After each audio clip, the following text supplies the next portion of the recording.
Hi everybody, it's Stefan Molyneux from Free Domain Radio. So it is January the 3rd, 2012, and tonight is in some ways the make or break for Ron Paul in Iowa. Now, I've made my position on political action clear, but of course no one can predict the future, and what I think is absolutely necessary for the rescuing of liberty from the jaws of tyranny is commitment. So I'm going to hand you a little gem of a speech which I think is necessary for Ron Paul to win. If you believe that Ron Paul is going to secure liberty, that Ron Paul is the best hope for the freedom of the Union, then you need to be committed. And being committed is not about personal commitment. Being committed is about social commitment. I've run successful companies. I've started the largest philosophy show in the world. I know a little bit about success, and I know a little bit about commitment. So I hope you will take this advice, because if you believe that this is how it's going to work, then you need to give it 250% if it's going to work. And I don't want you to look back upon regret if Ron Paul does not succeed in the way that you want him to, and kick yourself for not doing more. So here's the more that you can do. You need to get people out to vote for Ron Paul. And that is a matter of personal commitment to the virtues that you believe Ron Paul is going to achieve. I'll give you 3 examples. Number 1, war. Ron Paul, as the future commander-in-chief, can, it is argued, bring home all of the troops and end imperialism and foreign wars. This is going to save the lives, literally, of hundreds of thousands of people and thousands of Americans. Life and death. This is the import, this is the depth, this is the power of what is at stake. Life and death, the life and death of hundreds of thousands of people. You have to be pretty stone-hearted to put political ideology above the lives of hundreds of thousands of people. And so you can say to people, Ron Paul has committed to ending foreign wars.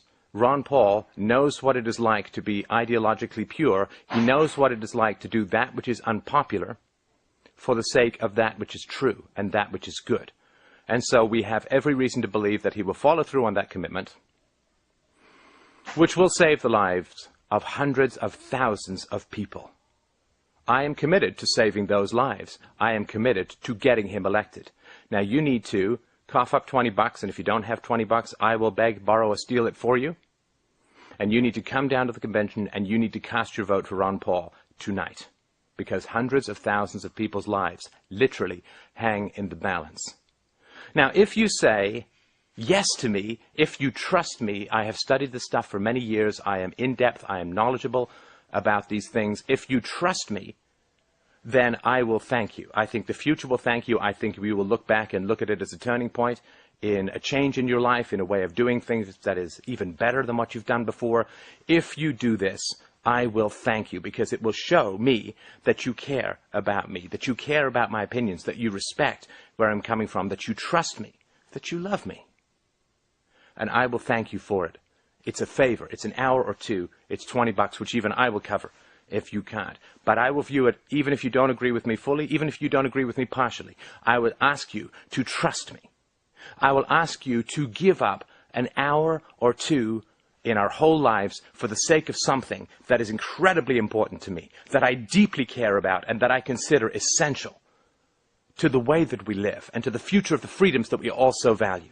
Will you do this favor for me, even if you don't agree with me? Will you trust me? Will you spend an hour or 2 doing something that you may not find that interesting for the sake of our friendship?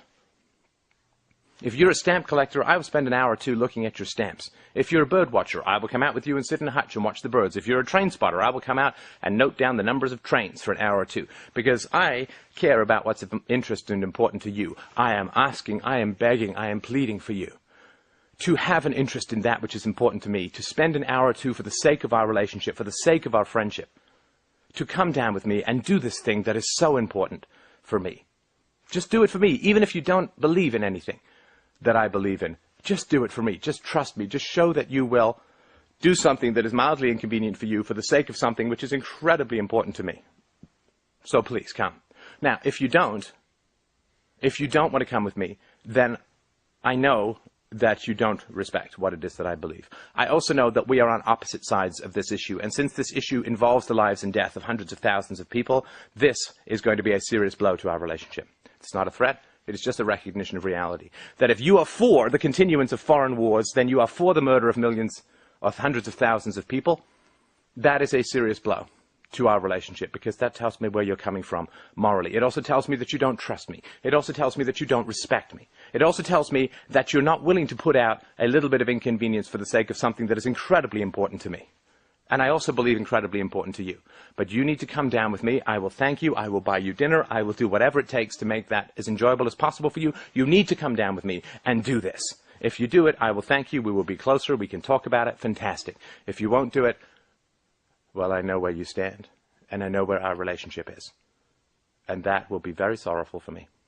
That will be very sad for me, to know that I'm not trusted, to know that I'm not respected, to know that a minor inconvenience to you is more important than that which is deeply held and a passionate conviction for me.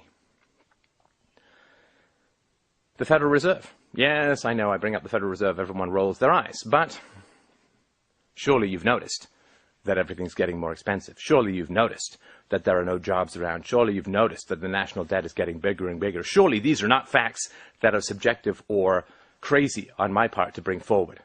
The Federal Reserve is going to destroy the currency because there's no way to pay off the national debt. They can't repudiate it. They can't tax their way out of it. They can't print their way out of it. It's simply too big. Ron Paul's commitment to end the Federal Reserve is the only chance we have for any kind of stable currency. If you think that's important, it is. If you think it's not important, you just have to remember what happened in Germany when hyperinflation hit, or what happened in Argentina, or other places when hyperinflation hit. It is a road to tyranny, because people panic, their bank accounts evaporate, the poor can't eat, food is too expensive, gas is too expensive, the economy grinds to a halt. Money is the lifeblood of the economy. If you corrupt the money, you corrupt the economy. If you destroy the money, you destroy the people.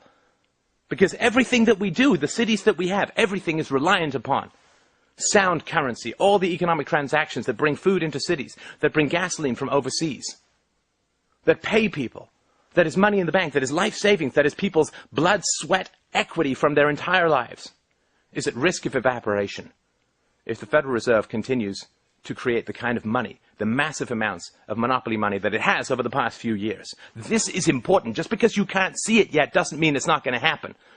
A smoker smokes for a long time, decades possibly, before he gets sick, if he's going to get sick. That doesn't mean it's not dangerous. That doesn't mean it's not bad. And this is even more certain than lung cancer. This is math. And I care about the stability of the economy. I care about people having jobs. I care about people's life savings not getting wiped out. At two levels. One, because I don't want people's life savings to get wiped out, and neither should you. And second, because when people's life savings do get wiped out, and when they can't buy food, they turn to extreme political measures. Always. And that is very dangerous for us. It is very dangerous for me in particular, having been out there as an advocate for freedom publicly for many years. You are putting me at risk. If you support a continuance of the existing policies of the government, there is indefinite detention at the will of the government. It is dangerous for me. Come and help me gain some protection from someone who's going to repeal this stuff that is putting me in danger. Because I've been out there for so many years as a freedom advocate. Help me. Give me some security. Give me some safety. Give me some protection. And give yourself some protection from the extreme reactions of people who are going to panic when they can't buy food and their savings are gone. So let's prevent this. Let's get someone into power who is going to deal with this, who is going to keep us safe from the dangers, the inevitable road to tyranny that results from hyperinflation or debasement of the currency.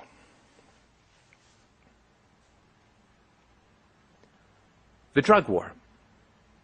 Hundreds and hundreds of thousands of your fellow citizens are locked in abusive, destructive, repulsive, degrading cages for the innocent act of carrying and smoking pieces of vegetation that some people don't like. I myself, I don't use drugs. But what does that have to do with anything? There are hundreds of thousands of people who are caged, in cages, their lives destroyed, having to check off criminal records for the rest of their lives smashed into atoms by the callous brutality of a prohibition against that which people disapprove of, in the same way that temperance unions disapproved of alcohol and foisted prohibition upon the nation. We all know how that went. That was a massive invitation for organized crime to come in and take control of society. There was almost no organized crime before Prohibition. Prohibition created the incentive for organized crime. It has drawn thousands and thousands of young people into a life of crime, because we have, on the one hand, very little job opportunities for them because of the death of manufacturing, and on the other hand, we have the incredible short-term incentive gains of the drug war. It has caused a corruption of the police force. It has added to the national debt. It has caused an increasing militarization of the police force in America. It has created huge problems internationally as America bombs fields in Colombia and Mexico and supplies arms to people out there, both the government and the criminals. It has caused a massive degradation. It has added to the national debt. It is catastrophic. And anyone that you know could be picked up by this craziness. You don't think that cops ever plant drugs on anyone they don't like? I am at risk for this kind of treatment, for this kind of behavior.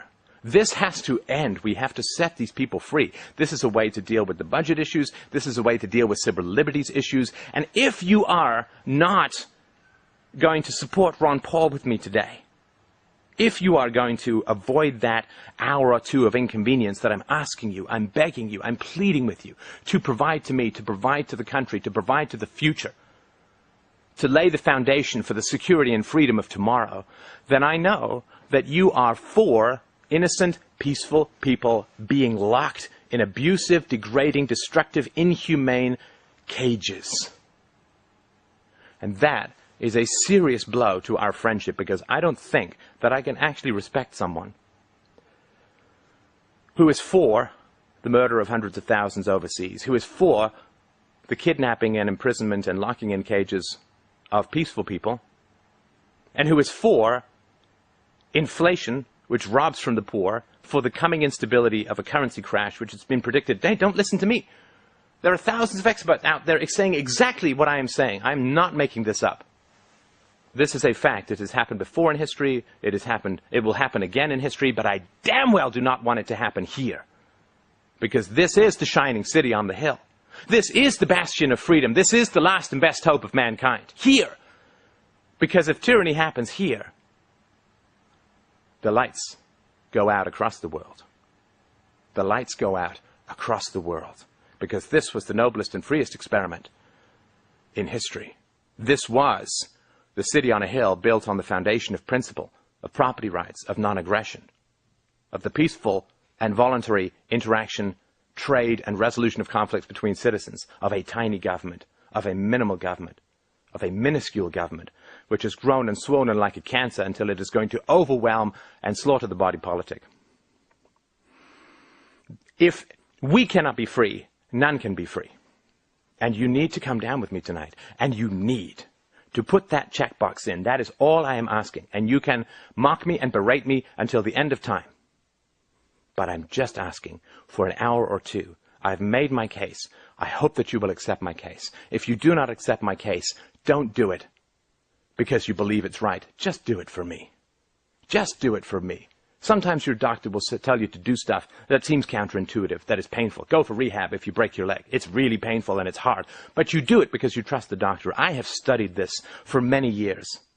I am passionately out there in public, trying to forward the ideals of liberty. Just do it for me. Do it for our friendship. Do it for the credit that I have built up as a friend of yours for many years. Please, please, please come down with me. Mark that checkbox. Set us free.